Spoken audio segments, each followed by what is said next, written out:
Hello and welcome to today's video here on Cash Fixes Cars. In this video, I'm going to be showing you how to fit much bigger wheels and tires on a car without doing any cutting or trimming. Now, this process will work if you have a car with plastic fender liners and if the clearance from the tire to the fender liner isn't huge. If it's massive, you're probably going to have to cut and trim. If it's close, this video will show you how to fit much bigger wheels and tires on your vehicle. Let's get into it. This here is a plastic fender liner on a Volkswagen Touareg that I'm adapting 31.5-inch Jeep wheels and tires to. And this does rub here quite a bit. So the process for this is I'm gonna get in here with the heat gun. I'm gonna heat this up a lot to the point where the plastic gets softer. And then I'm gonna press this plastic in and hold it down until it cools. So it's a pretty basic rudimentary process, but it's pretty effective and will allow us to quickly and easily form this fender liner to fit a bigger wheel and tire. Now we're gonna get the heat gun on high heat, and I like to put a lot of heat in a small area to get it really hot and easy to deform.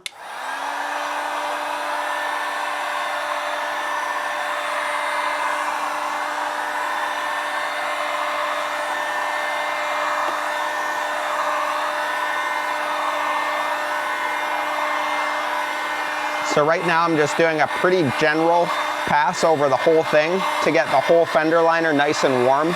And then I'll start really cooking some more concentrated areas to get them to flex in. The tire will rub right here. This is the part of the fender liner that's bulged the most out. So that's the area that we want to focus on the most. But I'm going to do all the fender liner up through here.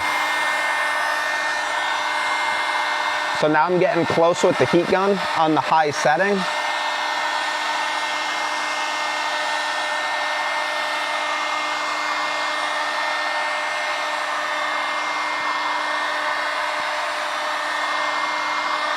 And I'm getting this thing really nice and hot.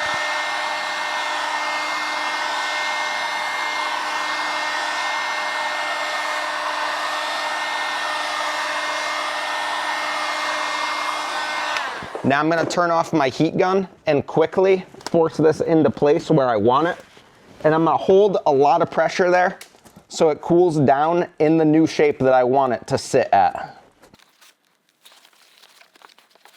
I can feel it cooling down. It's not as hot to the touch now. And this fender liner, as you can see when I let go, is now sticking farther into the car. So I'm going to do that again, go right here and go right through here, because right here it's bulging out a little bit more. And I want to get this more uniform here so this piece still clips in effectively to the main fender liner.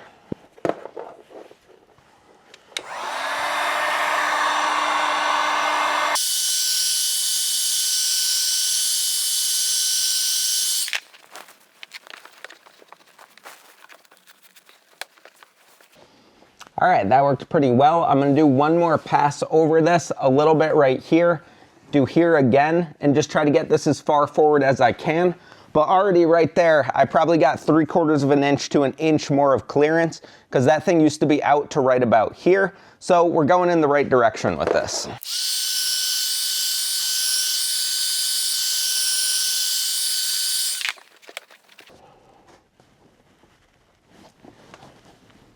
Again, I'm just holding pressure on this as it cools. So as it cools, it will hold its shape. One thing I will note is I don't know if all fender liner plastics are the same. This is a Volkswagen Touareg and this is working pretty well, but you do want to be careful not to burn or fully melt your fender liner. You just want to heat it up to the point where it's pliable, could flex into place, and then stay there. Another note is you want to make sure whatever is behind the fender liner isn't going to get damaged by the heat. In my case, there's a pretty big gap back here, so there's nothing that could really get damaged, but you do want to keep note of that in case there's electronics or something right behind it that you don't want to get overly hot. I also just bent this up a little bit separately. So now this should help pop in and hold this all into place. And with that in, we should have enough clearance here to get our Jeep wheels onto this Touareg.